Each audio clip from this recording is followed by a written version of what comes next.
The room went silent. It was the kind of silence that felt heavy, suffocating, like the air had suddenly been sucked out of the high-ceilinged courtroom. Everyone's eyes were glued to the Honorable Judge Holloway. In his hands, he held a thick, sealed manila envelope.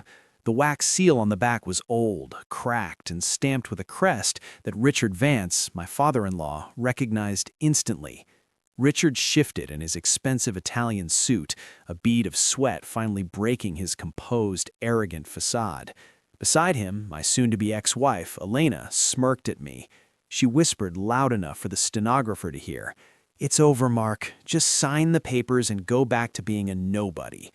They expected this hearing to be a formality. The Vance family was practically royalty in this city. They owned the real estate, the banks, and half the politicians. I was just Mark, the charity case husband, the quiet data archivist Elena had married to annoy her father and was now discarding because she was bored. They had brought 3 lawyers to destroy me. I had brought a notepad and a single battered briefcase.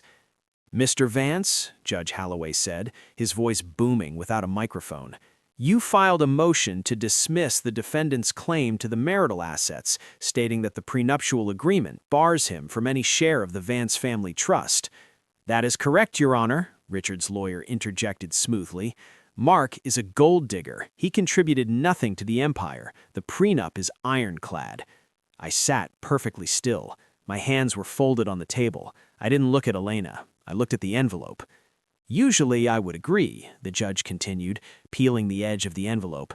"However, this document was delivered to my chambers this morning via private courier. It predates your prenuptial agreement by exactly 3 days. It is a notarized addendum to the original Vance estate charter, signed by your late father, Elias Vance." Richard let out a scoff. "My father was senile. Whatever that is, it's irrelevant." "Is it?" The judge pulled out a yellow document. "Because according to this clause, the ownership of the Vance holdings is contingent on a moral conduct code, a code that this court believes has been grossly violated." Elena stopped smiling. Richard stood up, his face turning a dangerous shade of red. "That document is sealed record. How did it get here?" The judge looked over his spectacles, his gaze landing directly on me. I finally looked up, meeting Richard's eyes with a calm that terrified him. "The defendant," the judge said slowly, "submitted it, along with a request for a forensic audit of your entire company." Richard froze. The air in the room shifted violently. The judge leaned forward, his voice dropping to a whisper. "Mr. Vance, why does this document list the defendant, Mark, as the primary executor of your late father's will?" To understand why the courtroom froze, you have to understand how they treated me. I wasn't a person to the Vance family. I was a prop, a mistake, a placeholder. 6 months ago, at Richard's 65th birthday gala, the humiliation reached its peak. The venue was the grand ballroom of the Vance Hotel, a building I knew intimately because I had spent 3 years organizing its historical blueprints in the basement archives. I sat at the far end of the family table, near the kitchen doors. Waiters kept bumping into my chair. Elena sat at the head of the table, laughing as she draped her arm around Julian, the family friend, who was a hedge fund manager. Julian wore a watch that cost more than my father's entire lifetime earnings. "So, Mark," Richard boomed, tapping his crystal glass with a silver spoon to get the table's attention, "Elena tells me you got a promotion. You're now what, senior paper shuffler?" The table erupted in laughter. Elena giggled, sipping her champagne. "He's an archivist, Daddy. He likes dusty old boxes. It suits him. He's boring." "Boring is fine," Julian added, shooting me a pitying look. "Someone has to keep the records while the real men make the money, right?" I didn't react. I cut my steak quietly. This was the routine. They insulted me, minimized my existence, and expected me to be grateful for the scraps. I was the poor man Elena picked up. I drove a 10-year-old sedan, they drove Porsches. I bought suits off the rack, they had tailors in London. "You know," Richard continued, his eyes cold and predatory, "I've been thinking of rezoning the archive department. Turn it into a sauna for the executives. We can just digitize the junk and fire the staff. What do you think, Mark? Ready to look for a new job?" "The archives contain the original deeds, Richard," I said softly, "and the founding charters. You can't just throw them away." "Watch me," Richard sneered. "I own the building. I own the history. You just dust it." Elena leaned in, whispering in my ear, her breath smelling of expensive wine. "Don't embarrass me, Mark. Just nod. You're lucky to even be at this table." I nodded. I took a sip of water. They saw a beaten dog. They didn't see that I was memorizing every threat, every business move, and every discrepancy Richard boasted about after his third scotch. They called me trash, but they forgot one thing. Trash is where people throw away the things they think no one will ever look at again. But I was looking, and I saw everything. The trigger wasn't the insults. I could handle insults. The trigger was the theft. 3 weeks after the birthday party, I came home early from the office.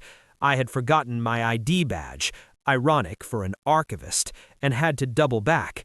The house, a sprawling modern mansion Elena had insisted we buy, with her father's money naturally, was quiet. Too quiet. I walked toward the study. The door was slightly ajar.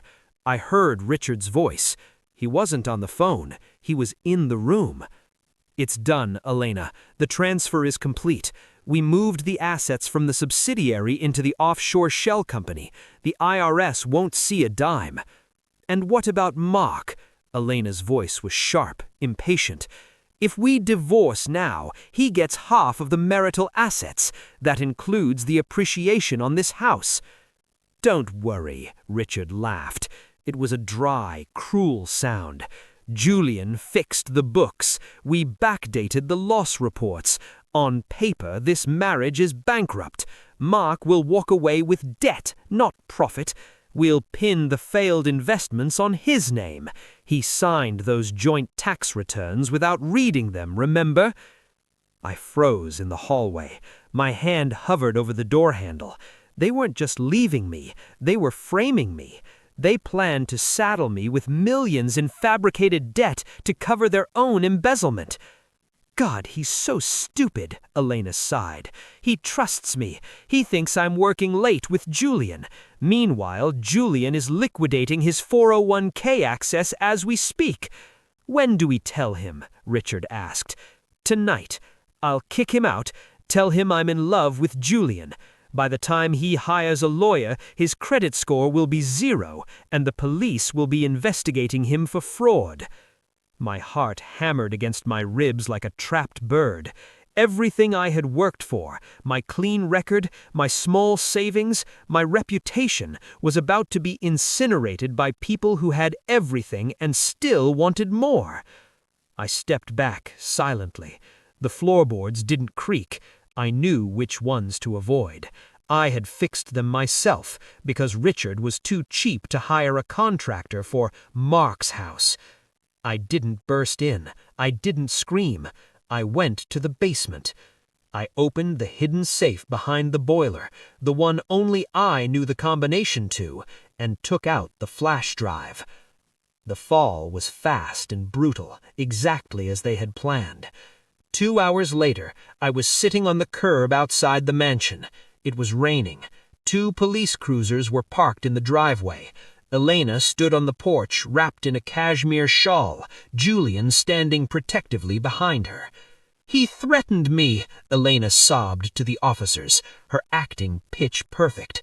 "He started throwing things when I asked for a divorce. I'm scared for my life."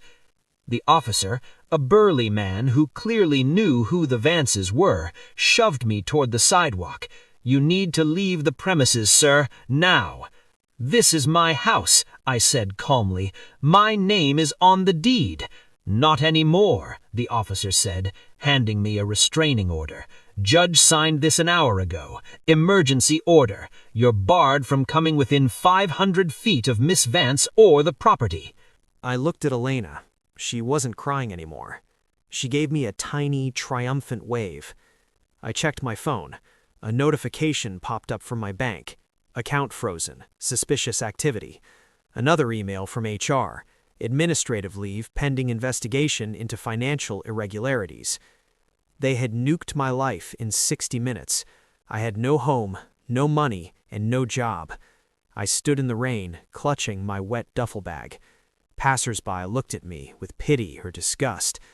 I was the crazy ex-husband, the failure, the criminal. I walked 3 miles to a cheap motel near the highway. The receptionist looked at my soaked suit and asked for cash up front. I handed him my last $50. Inside the dingy room, I sat on the sagging bed. The walls were thin. I could hear a couple arguing next door. I felt a moment of pure, crushing despair. Richard Vance had the best lawyers in the state. He had the police in his pocket.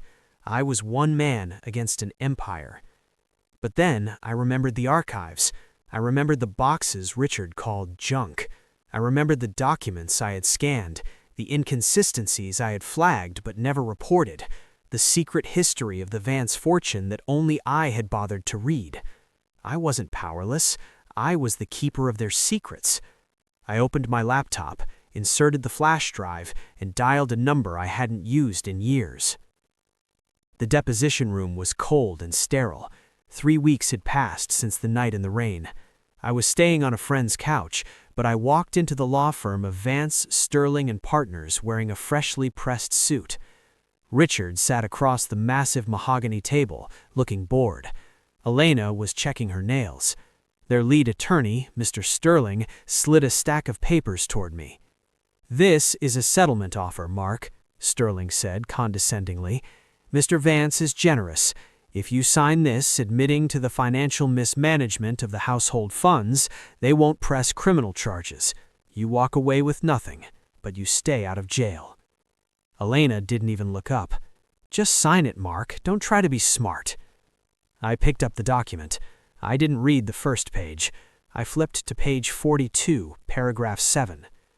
"This indemnity clause," I said, my voice steady. "It references the Vance Holdings LLC bylaws, specifically Section 9 regarding asset forfeiture." Sterling blinked. "So, it's standard language." "It's standard for the 2010 bylaws," I corrected. "But according to the state registry, which I accessed this morning, you updated the bylaws in 2018 to include offshore tax shelters. However, you forgot to file the amendment with the Secretary of State." The room went quiet. Sterling stopped smiling. He pulled the paper back and looked at his junior associate, who suddenly looked pale. "If the 2018 bylaws aren't filed," I continued, folding my hands, "then legally the company is still operating under the 1995 charter established by Elias Vance. And under the 1995 charter, any transfer of assets exceeding $500,000 requires the signature of the family archivist to ensure historical preservation of the estate." Richard slammed his hand on the table. "There is no such thing as a family archivist. That's a made-up title." "Actually," I said, sliding a photocopy of my employment contract across the table, "it's the job title you gave me to mock me. It's right here. Mark D., Head Archivist. And since you transferred $12 million to the Caymans last month without my signature," I paused, letting the silence stretch, "that transfer is technically void. And since you claimed it as a loss on your taxes—" Sterling whispered something urgent into Richard's ear. Richard's face went gray. "How did you know about the charter?" Richard hissed. "I told you, Richard. You threw away the history. I read it." The deposition ended abruptly. They stormed out, but the fear in their eyes was palpable. They thought it was a minor hiccup. They thought they could bribe a judge or forge a new document. But the real bomb hadn't dropped yet. Back in the courtroom, present day, Judge Holloway was still holding the sealed envelope, the one that I had sent him, the one that made the room go silent in part 1. "Mr. Vance," the judge said, his voice hard as steel, "you asked how this document is relevant. I will tell you." The judge pulled out a second sheet of paper from the envelope. It was a DNA test attached to a birth certificate, but it wasn't mine, and it wasn't Elena's. This addendum to the Vance Trust states that the company cannot be inherited by anyone who is not of direct bloodline to Elias Vance. I am his son, Richard shouted, losing his composure entirely. This is absurd. Are you? The judge looked at the DNA paper. Because according to this paternity test, which was commissioned by Elias Vance shortly before his death and hidden in the company archives, you are not his biological son. Gasps rippled through the courtroom. Elena stood up, knocking her chair over. That's a lie. My father is the heir. Elias Vance knew his wife had an affair, I said. My voice wasn't loud, but it cut through the noise. He didn't want to destroy the family reputation while he was alive, so he hid the proof in the one place he knew you would never look, the basement archives, box 404. Richard looked like he was having a stroke. He grabbed the table for support. You stole this!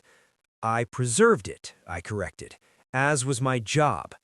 The judge continued.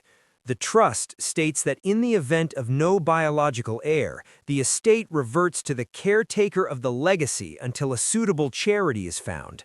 The caretaker named in the 1995 codicil is the head archivist. The realization hit them like a freight train. They weren't just losing the lawsuit, they were losing their identity. This court is ordering an immediate freeze on all Vance assets, the judge declared, pending a criminal investigation into fraud. I walked out of the courtroom, expecting victory. I was naive.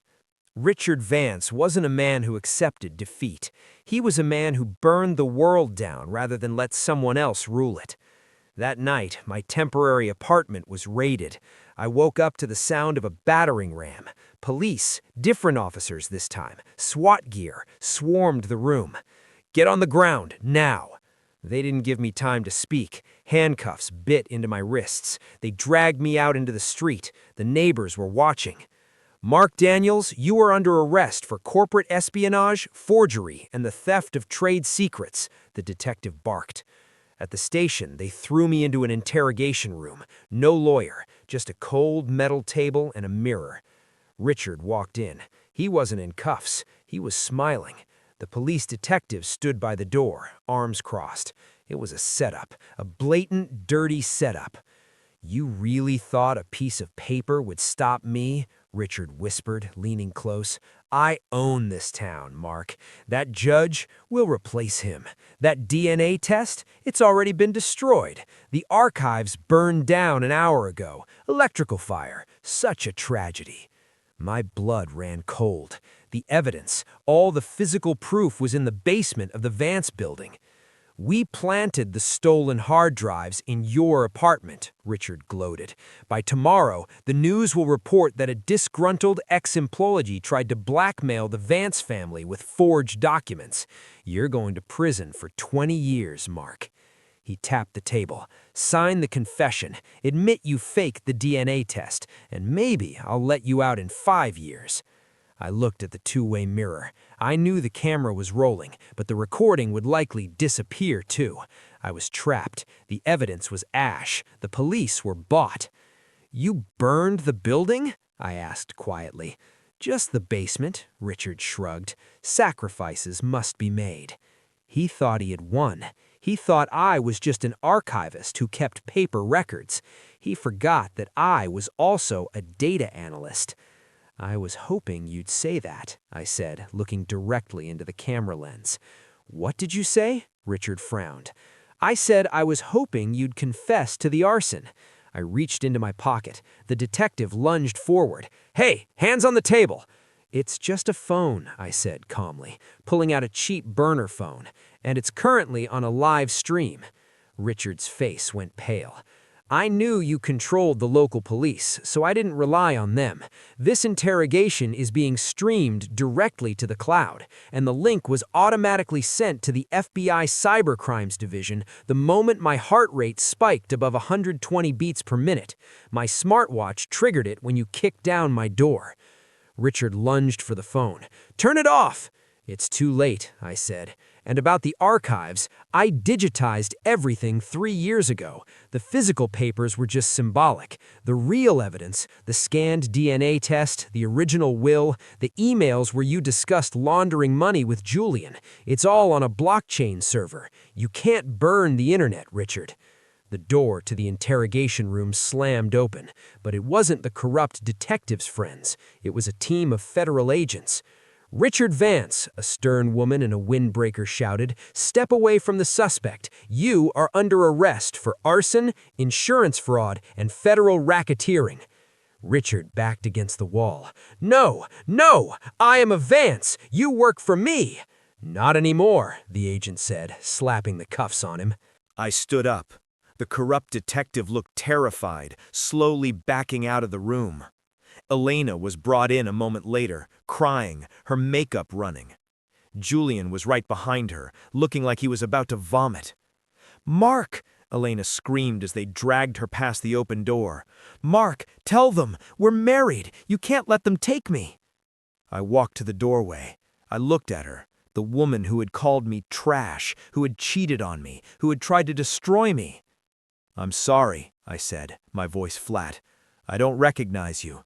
You're not in the family records." The downfall of the Vance family was the biggest news story in the state. The FBI raid, the arson, the secret lineage, it was everywhere. But there was one final loose end. The judge called me back into his chambers a week later. "The government has seized the Vance assets," Judge Holloway said. "However, the trust is a private entity.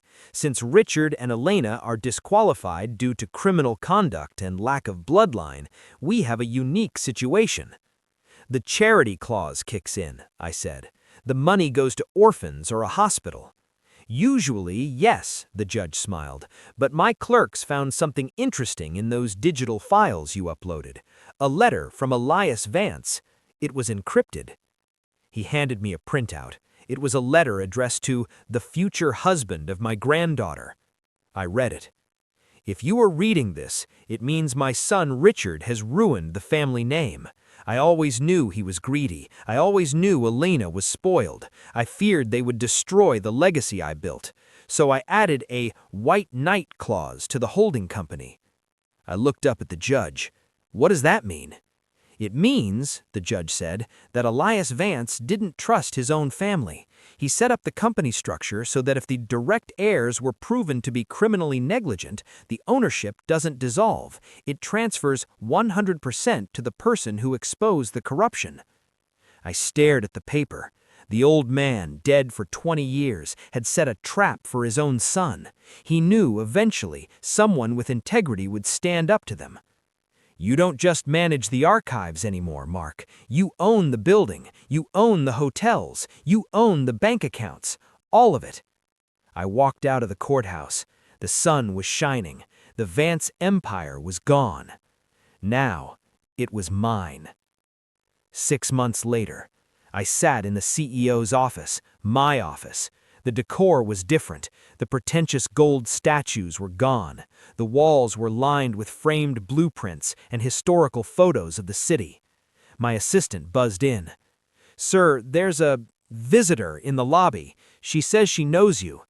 "Send her away," I started to say, but then I paused. "Wait, let me see the security feed." I looked at the monitor. It was Elena. She looked 10 years older. Her designer clothes were gone, replaced by a cheap department store coat. She was arguing with the security guard, the same guard Richard used to ignore every morning. "Please," I heard her say through the audio, "I just need to speak to him. I need a loan, just until the trial is over." I pressed the intercom button. My voice filled the lobby. "Elena." She jumped, looking around wildly.